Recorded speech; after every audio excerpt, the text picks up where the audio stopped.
Agad naman akong humingi ng tulong kahit mga taon ni Finn yung hiningan ko. Wala na akong pakialam. Ang gusto ko lang mailigtas ang nanay namin. Tara na, sambit ko. Ako nang nag-drive. Nasa likuran naman si Finn, hawak-hawak si mommy na duguan. Pinaharurot ko na ang takbo ng sasakyan ko at wala ng preno-preno.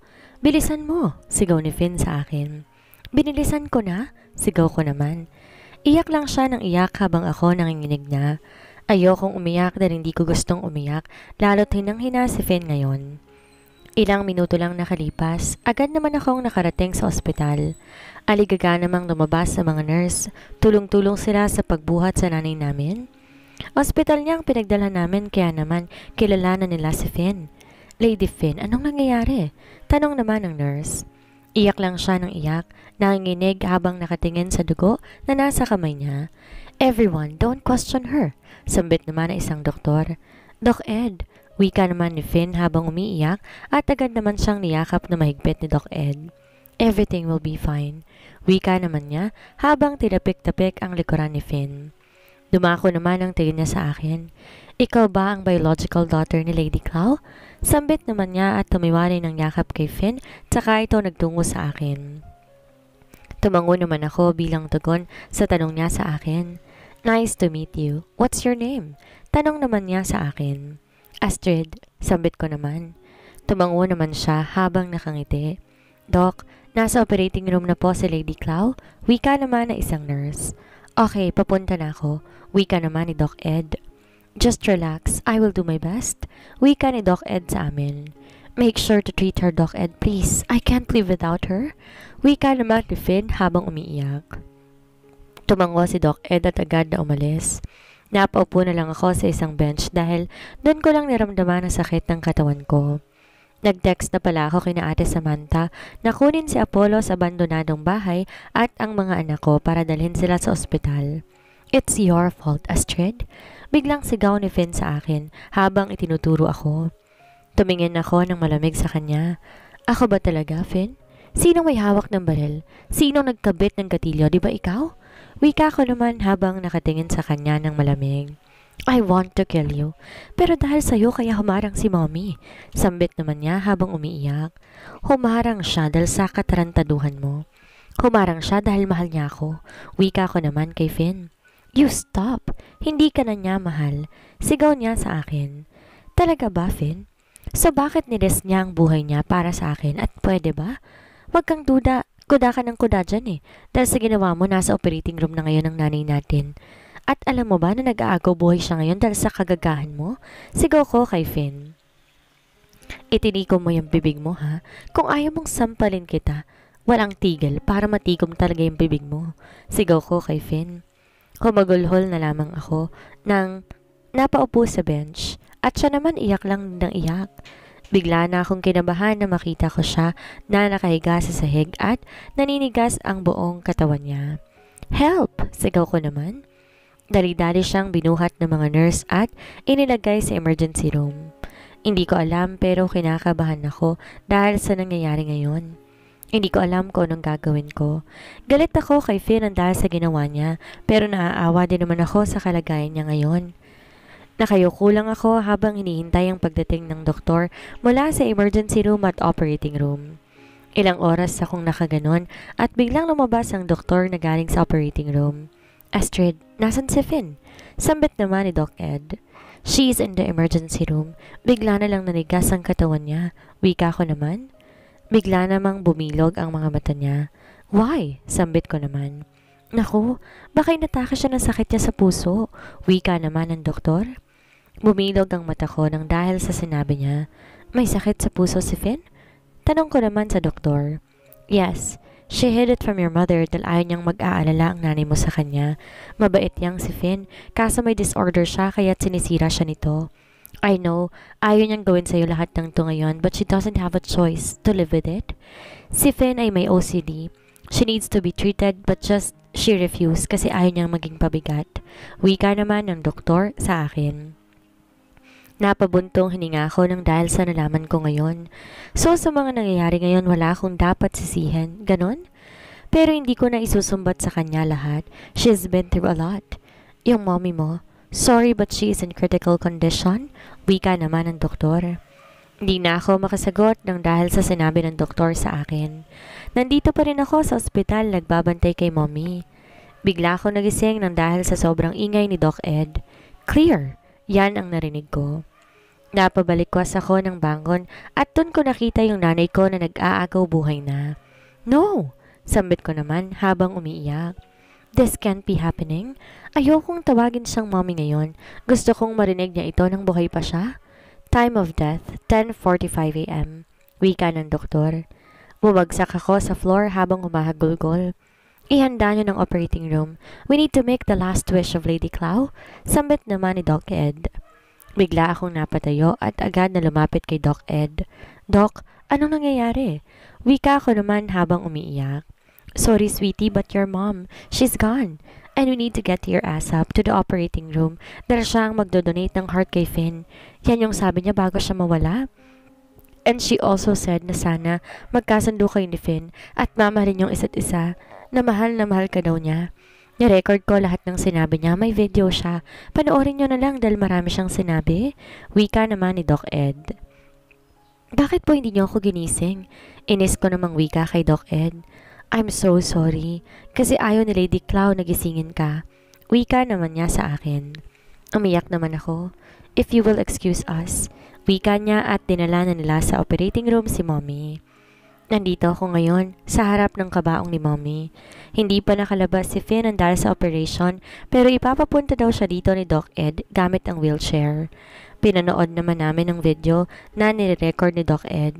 Ed, parang di na ako magtatagal. Tell my two daughters, mahal na mahal ko sila. To my daughter Astrid, I hope hindi ka magtampo sa akin dahil hindi kita makakasama ng matagal. I am so sorry for letting you live without me. I regret everything.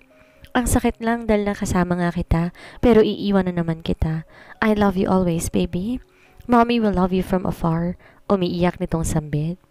Kumagulhol naman ako nang dahil sa message ni Mommy sa akin. Yun lang ang pinanood ko. Hindi ko na pinanood yung para kay Finn. I am so sorry for your loss, honey. Sambit ni Dad sa akin at niyakap ako. We're here, baby. I'm here to become your second mother. Wika naman ni Tita Daisy sa akin. Niyakap naman nila ako habang umiiyak. Nang kumalas na sila at umupo na, sa upuan ay lumapit naman na si Grandma sa akin. I am so sorry, Apo, kung iniriyo kita sa kanya. Patawarin sana ko ni Claudia sa ginawa ko. Wika naman ni Grandma. Bubuntong hininga naman ako. I'm sure, Grandma, napatawad ka na niya. Wika ko naman kay Grandma. Niyakap naman niya ako. It's hurt seeing you there, Mom, inside the coffin. Hindi ko man lang nipakita sa'yo yung mga apo mo at di ko man lang nasabi yung salitang mahal kita. I hope you'll be happy there, Mommy. Finn's POV. Mom, wika ko habang umiiyak. Nakita ko si Mommy. Hindi ko alam kung panaginip ba ito o totoo ang lahat ng nakikita ko ngayon. Finn, baby, wag ka sana magalit kay Mommy, ha? Wag na wag mong gagawin yon kay Astrid. She is your sister. Kahit magkaiba kayo ng dugo, still she's your sister. Sorry kung kinulong kita sa ospital dahil ayokong makasakit ka na ibang tao. Ayoko ring masaktan ka. I hope you understand me, anak. Hindi naman siguro ko nagkulang ng paalala sa'yo. Always kang maging mabait despite of your condition. Wika niya sa akin habang hinahaplos-haplos ang buhok ko. Mommy naman, hindi ko na po inuulitin. Magaling na po ba kayo? I am so sorry for shooting you. I did not mean it, Mommy. Sambit ko naman habang nakayakap sa kanya ng mahigpit. Oo, baby. Wala nang masakit kay Mommy. I forgive you for what you did to me. Please, alagaan mo si Astrid. Alagaan mo yung mga pamangkin mo and I hope that you will let go of the man you always love. Let him go. Kasi hindi ko ang gusto niya, anak. Huwag mong saktan yung sarili mo. Wika naman niya sa akin. Napatingin naman ako sa mukha niya. Sobrang ganda talaga ni Mommy at ang amo pa ng mukha niya. I didn't think so, Mom. Hindi ko ata kakayanin. Wika ko naman habang nakayuko. Hinawakan naman niya ang kamay ko. Kakayanin mo, anak. I believe in you. Gusto ko lang magkaayos kayo ng kapatid mo. Siya na lang magiging kakampi mo, Flor. Siya na lang natitira sa'yo kaya't sana wag mo siyang sasaktan. Wika naman niya sa akin. Napabuntong hininga naman ako nang dahil sa sinabi niya sa akin. Mom, I always have you naman po.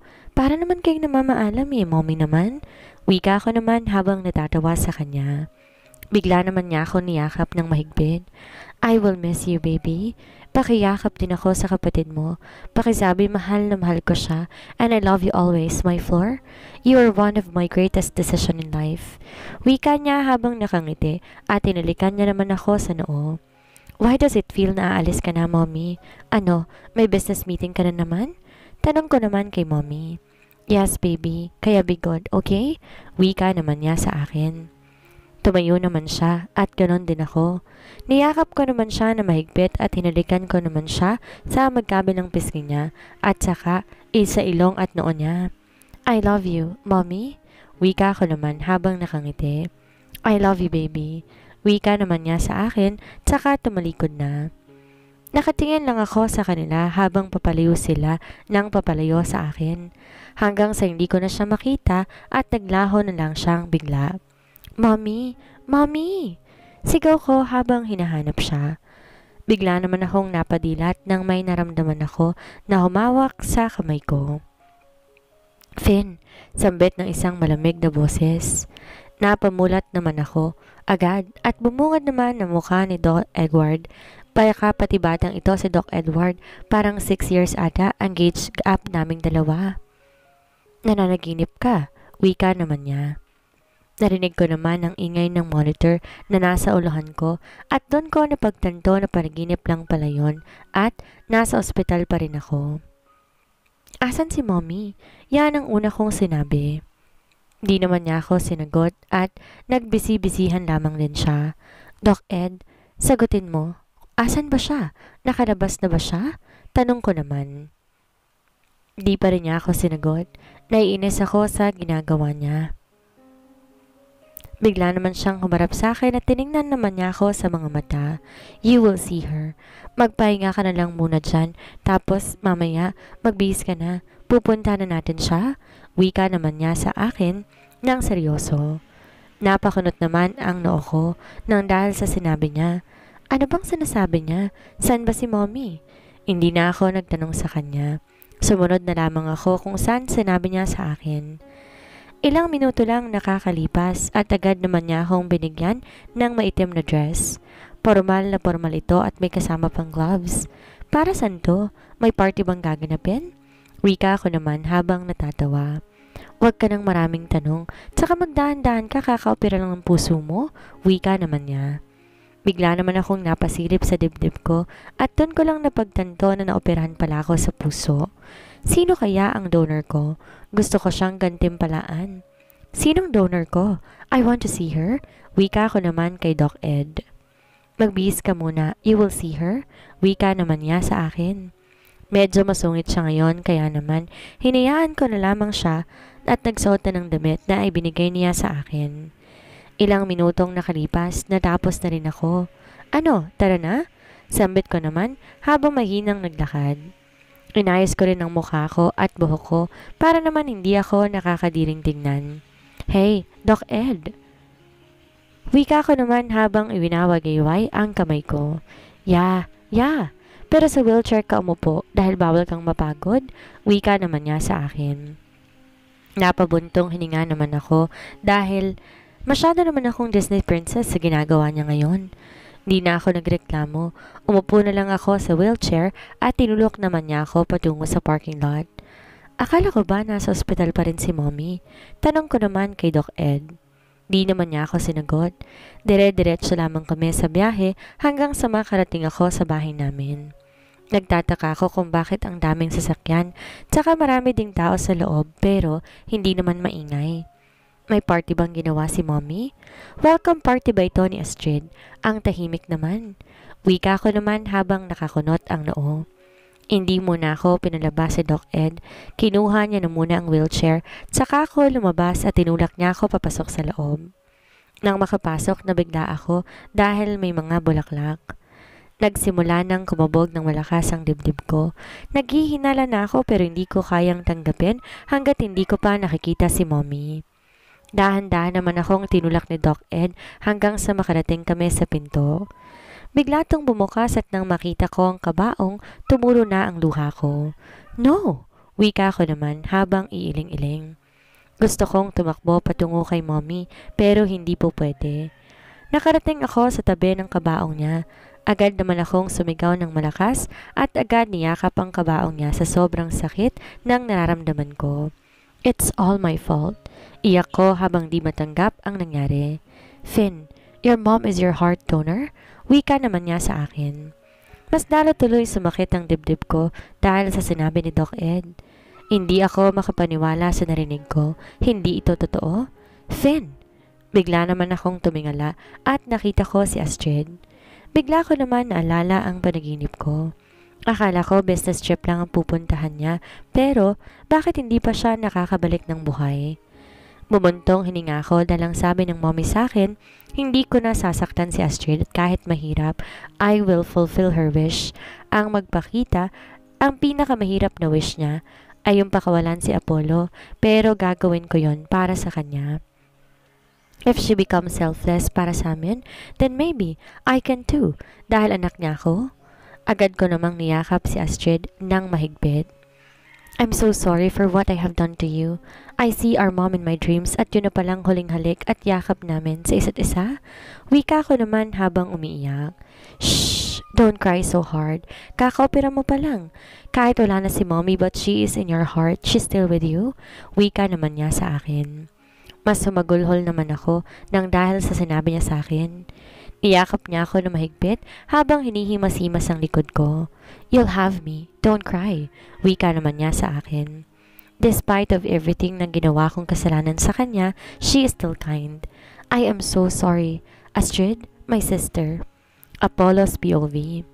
Nakalipas ang 2 linggo, naging payapa ng lahat. Butit naging maayos ang pakikitungo ni Finn sa kapatid niya.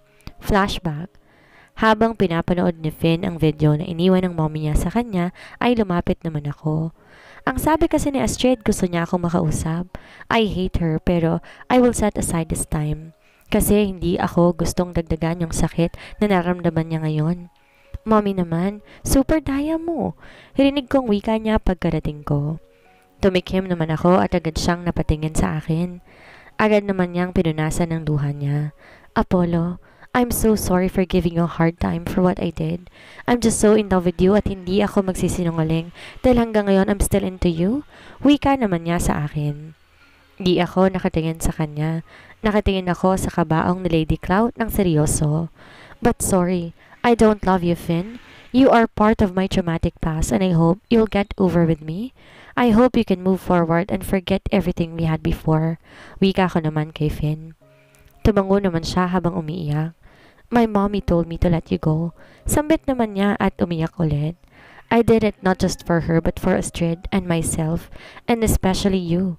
I know I will suffer from this decision but I know naman, kahit ipagpatuloy ko to, you're still not gonna choose me. I love you but I think it's time to let you go for good. Thank you for loving me even in the short time.